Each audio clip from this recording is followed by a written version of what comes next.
watu wanapiga hiyo, lakini formula, hesabu ya mbinguni, hesabu ya ufalme wa mbinguni ni mtu anakufa ili aweze kubadilishwa. Maana neno linasema kufanya ndani ya Yesu, kuingia katika imani ndani ya Yesu, tunaingia watu wengine. Na katika andiko hili limesema watakao kataa kupata daraja rahisi na watakao kubali. Kwa sababu neno hili linasema mnafaida gani pewe ulimwengu mzima na upoteze nafsi yako uingie jehanamu ya siku za milele. Kama kuna vile nilikuwa nahubiri juzi kwa barabara, nikawa nasema kuna wale watu ambao ni vijana saa hii na zile achievement wanatafuta, watasaida kama zingine hazijatumia na hawataona ladha ya hii dunia. Kwa hivyo dunia hii Yesu alileta kwa ajili ya kutukomboa sisi, ili tuone ufalme, tuone na sehemu nyingine ya dunia. Tusione hii tunakaa, bali tuone sehemu nyingine. Neno hili linasema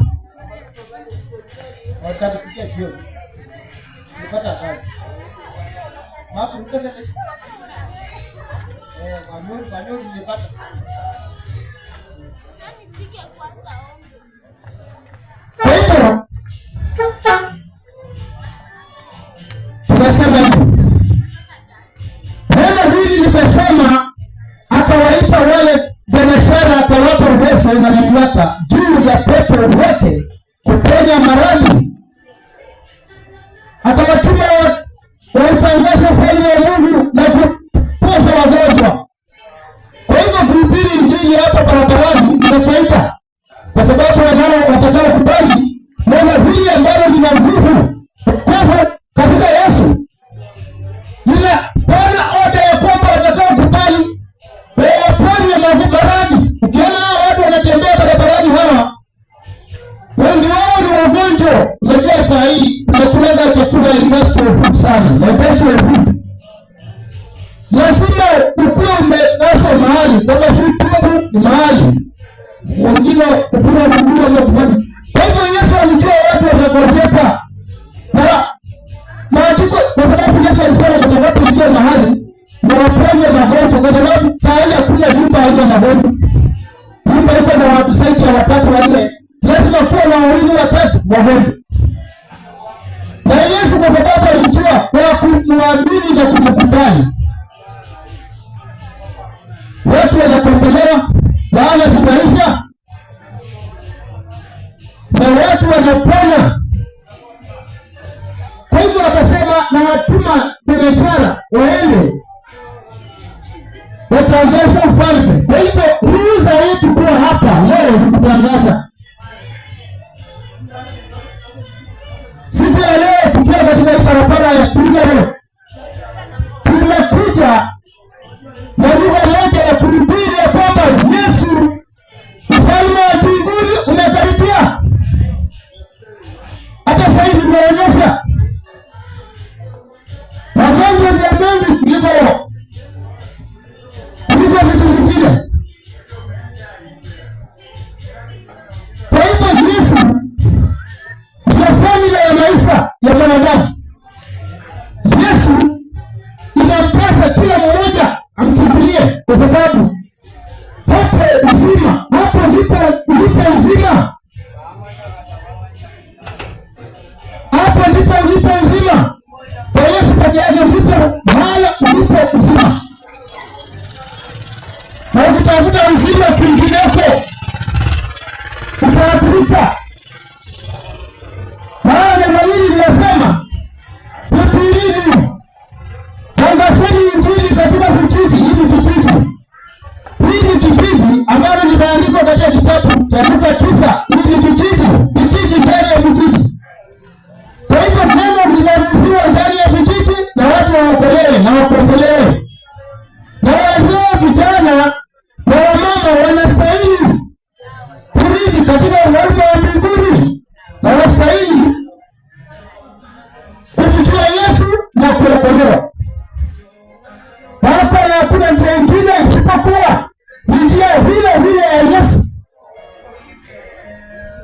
kwa sababu hakuna mtu atashangaza mwingine ya kwamba yeye ni mwerevu sana. Maandiko yanatuambia kwamba atakaposhikana mtu na Yesu atakuwa ndani ya Yesu na Yesu awe ndani yake. Na miujiza zote ambazo Yesu alifanya atatembea na yule mtu, ataishi ndani ya yule mtu, kwa sababu Biblia inasema nani mwerevu. Maandiko inasema hivi, nani mwerevu duniani hapa? Nani mwerevu zaidi ya mwingine? Nani aliye na hekima zaidi ya mwingine? Maandiko yanasema ufalme wa mbinguni umekaribia na siku za Yesu kurudi zimekaribia. Ndipo nilikuwa nawaambia kwamba zamani mimi nikizaliwa wazee ndio walikuwa wanakufa, wazee ndio walikuwa wanakufa. Lakini saa hii vijana kama hao, saa hii rika ya huyu wanakula tumbaki. Zamani mimi wazee, vijana hawakuwa wanakula tumbaki, lakini saa hii vijana ndio wamebadilishana. Vijana wamevaa jezi ya wazee na wazee wamevaa jezi ya vijana. Saa hii vijana ndio wanaoa wamama wazee. Wamama wazee wako kwa barabara hizi. Vijana wadogo wa miaka 25 na 23 ndio wanaoa wamama wazee. Lakini zamani mimi ilikuwa ni laana. Kwa hivyo watu wanapaswa, ndipo sababu Yesu akasema hubiri Injili katika miji. Sababu tumbaku ilikuwa inatumika na wazee zamani ili kuzaliwa. Lakini saa hii hapa, tembea hapa mpaka kwa naye tunamuka chini, utaona vijana ndio wanatumia tumbaku. Na kwa sababu hawajui formula ni Yesu, kuokolewa na Yesu, unakuwa na fresh mind, unakuwa na reasoning. Wale watu wanauliwa saa hii ovyo. Ni vijana wadogo ndio wanauliwa ovyo kila siku. Kwa sababu sisi nyakati zimebadilika. Kisema kitabu cha Timotheo kinasema nyakati za mwisho, Timotheo 3 inasema nyakati za mwisho watu watakuwa ni wenye kujivuna na wenye kiburi. Wakiangalia sehemu ya kiburi ni sehemu ya vijana. Kwa hivyo wale watu wanatembea kama wazee wa Kongo ni vijana, na wazee wanatembea kama vijana. Hata mavazi, wazee wamekataa mavazi yao ya uzeeni, wamerudi kwa mavazi ya wazee ni ya vijana, kwa sababu wanaona wamesahau. Na wamama wamekataa hata kuvaa mavazi yao, hawataki. Saa hii kienda mara wanachokora na nguo hata sandali. Unasikia mwanamke yako anachokora na boksa, unauliza tiende chokora zenu, wanasema hapana, hii ndio original. Sasa unajua spirits, a lot of spirits confusing the world. Na wanaume saa hii vijana pia wanavaa paika. Unasikia ati yako anafanya mazoezi kwa barabara, unauliza na shughulika paika, anakuambia hapana, hii ndio mazoezi. Kwa sababu there is confusion in the world.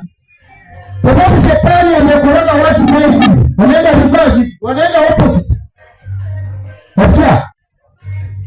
Kwa hivyo sisi tunaruhusa ya kukua hapa, na yule anatukataa, maandiko yanasema kuvuta miguu zenu na mtakapoondoka hapo ni laana. Kwa sababu hakuna mahali Yesu hastahili. Yesu anastahili. Hata kama umevuka majini, Yesu anastahili.